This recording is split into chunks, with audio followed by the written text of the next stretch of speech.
السلام علیکم ورحمۃ اللہ وبرکاتہ۔ میں امید کرتا ہوں کہ تمام ناظرین و مستمعین خیر و عافیت سے ہوں گے اور اللہ تعالیٰ سے تمام کی خیر و عافیت ہی مطلوب ہے۔ ناظرین و مستمعین، آج ہم اللہ کی خاص توفیق سے ایک بہت ہی اہم کام کا آغاز کرنے جا رہے ہیں۔ تو ہمارا یہ آفیشیل چینل ہے وقاص شیرازی آفیشیل۔ بات سٹارٹ کرنے سے پہلے میں یہ بات بتلا دینا ضروری سمجھتا ہوں کہ جتنے بھی ہمارے فیس بک پہ یا یوٹیوب پہ جتنے بھی محبین ہیں، چاہنے والے ہیں، آؤٹ آف کنٹریز میں ہیں، پاکستان میں ہیں، جتنے بھی ہمارے ہیں، ان سے میری یہ گزارش ہے کہ ہمارے اس آفیشیل چینل کو ضرور سبسکرائب کریں، وقاص شیرازی آفیشیل۔ ہمارے ایک بہت ہی چاہنے والے ہیں، ان کا ایک سوال تھا، اس سوال کے جواب میں آج کی ہم ویڈیو بنا رہے ہیں۔ وہ کہہ رہے تھے کہ قاری صاحب، سب سے بہترین نیکی کون سی ہے، بڑی نیکی کون سی ہے؟ تو ہم اللہ کی خاص توفیق سے قرآن و حدیث سے آج آپ کو بتلائیں گے کہ سب سے بہترین اور بڑی نیکی کون سی ہے۔ علماء کرام نے اس موضوع کے متعلق بہت زیادہ لکھا ہے کہ فرائض کے بعد سب سے بہترین اور بڑی نیکی کیا ہے۔ میں علماء کرام کے 2-3 اقوال آپ کے پیش خدمت کر کے اپنا موقف بھی بیان کروں گا، اور میں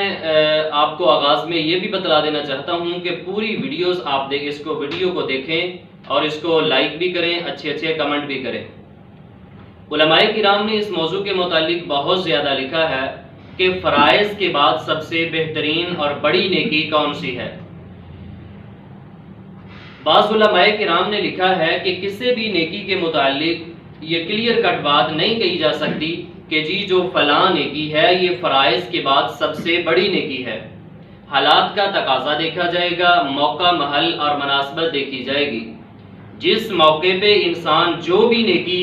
بہترین سمجھتا ہوگا وہ فرائض کے بعد سب سے بڑی نیکی شمار ہوگی۔ مثال کے طور پہ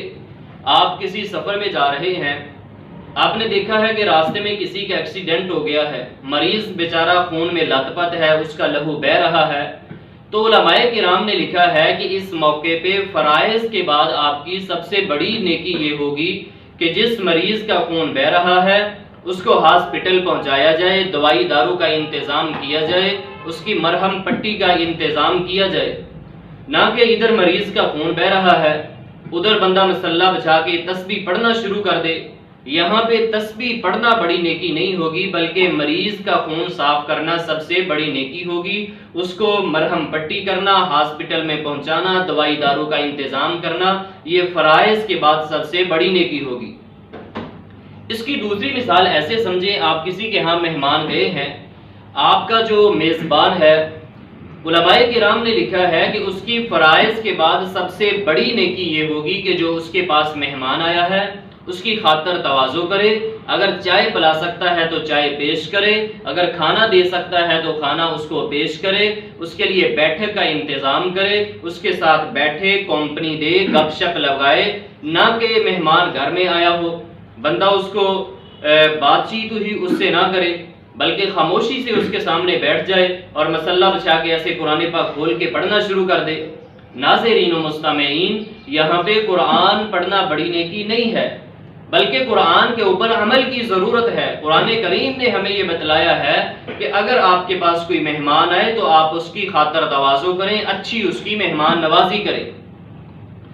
شیخ الاسلام امام ابن تیمیہ رحمہ اللہ سے کسی نے سوال کیا کہ امام صاحب،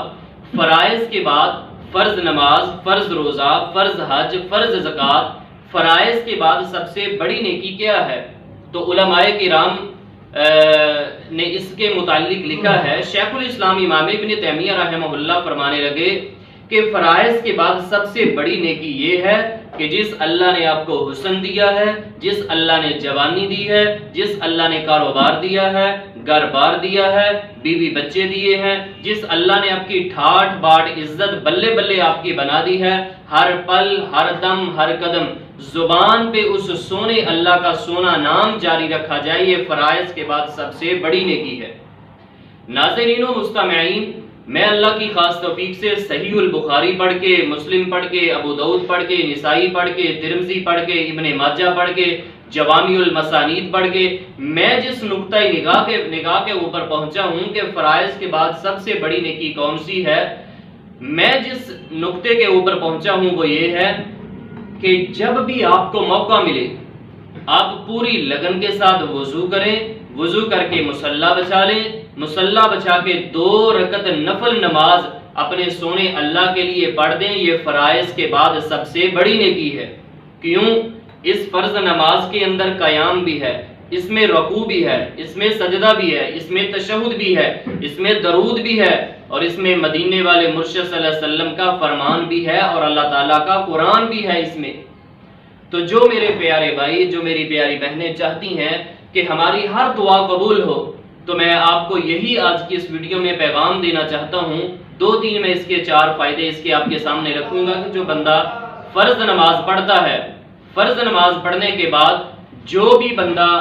دعا کرتا ہے، نفل نماز پڑھ کے اللہ تعالیٰ سے دعا کرتا ہے، اللہ تعالیٰ اپنی خاص رحمت سے نفل نماز کی برکت سے اس کی دعا کو قبول و منظور فرما لیتے ہیں۔ سب سے پہلے نمبر پہ نفل نماز کا فائدہ یہ ہے، روایت صحیح البخاری میں اللہ کے نبی پاک علیہ الصلوۃ والسلام نے بیان فرمایا کہ اللہ تعالیٰ فرماتے ہیں ما یزال عبدی یتقرب الی بالنوافل حتی احببتہ، کہ میرا بندہ فرض نماز کے بعد جب بھی نفل نماز کے لیے کھڑا ہوتا ہے، نفل نماز کی برکت سے آہستہ آہستہ اتنا میرے قریب آ جاتا ہے کہ میں اپنے بندے کا محب بن جاتا ہوں اور میرا بندہ میرا محبوب بن جاتا ہے۔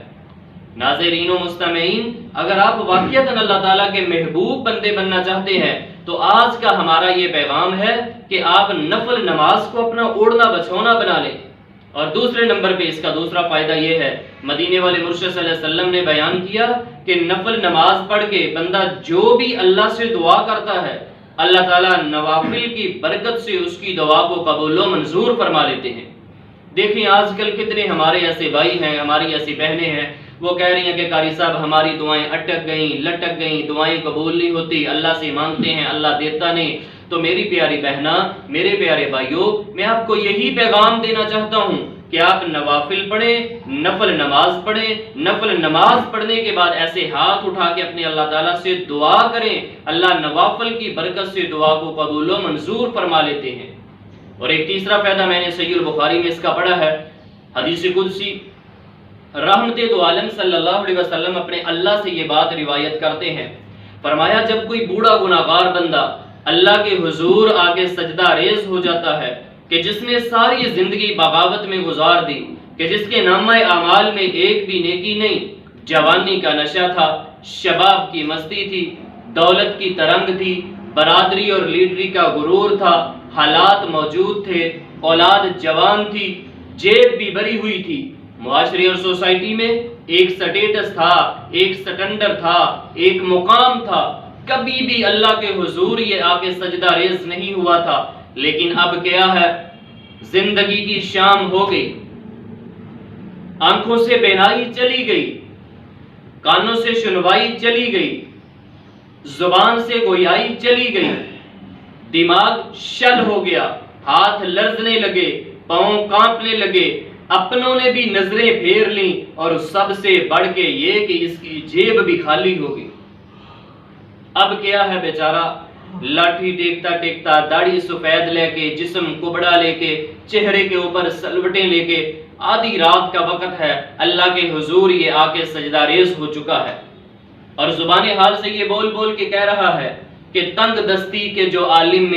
میں گھبراتا ہوں، پردرے غیر پہ جاتے ہوئے شرماتا ہوں، ہاتھ پھیلانے میں الہی محتاج کو غیرت کیسی، پر شرم اتنی ہے کہ بندہ تیرا کہلواتا ہوں۔ عرش سے آواز آتی ہے، اے میرے بوڑھے گناہگار بندے، پریشان ہونے کی بات نہیں ہے، ایک مرتبہ میرے در پہ آ کے دیکھ، طلب کا دامن پھیلا کے دیکھ، جبینے نیاز جھکا کے دیکھ، ندامت کے اشک بہا کے دیکھ، میرے لطف و کرم کو آزما کے دیکھ، تیرے آنے میں دیر ہے پر میرے راضی ہونے میں دیر نہیں ہوگی۔ ناظرین و مستمعین، ایک بگڑا ہوا نافرمان بیٹا جب سالہ سال کے بعد اپنے گھر واپس لوٹ آتا ہے، اتنی جلدی اس کے اوپر جدائی کا مارا ہوا باپ بھی راضی نہیں ہوتا جتنی جلدی بوڑھے گناہگار بندے پہ نفل نماز کی برکت سے عرش والا رب راضی ہو جاتا ہے۔ اگر آپ واقعتاً اپنے اللہ کو راضی کرنا چاہتے ہیں تو میرے پیارے بھائیوں، میری پیاری بہنوں، آپ نفل نماز کو اپنا اوڑھنا بچھونا بنا لیں۔ نفل نماز کے اندر اللہ تعالیٰ نے ہر چیز کو سلامت رکھا ہے، اس کے اندر اللہ تعالیٰ نے ہر چیز جمع کر دی ہے نفل نماز میں۔ میری اللہ سے لی استدعا ہے کہ اللہ تعالیٰ ہم سب کو نفل نماز پڑھنے کی توفیق عطا فرمائے۔ والسلام علیکم ورحمۃ اللہ وبرکاتہ۔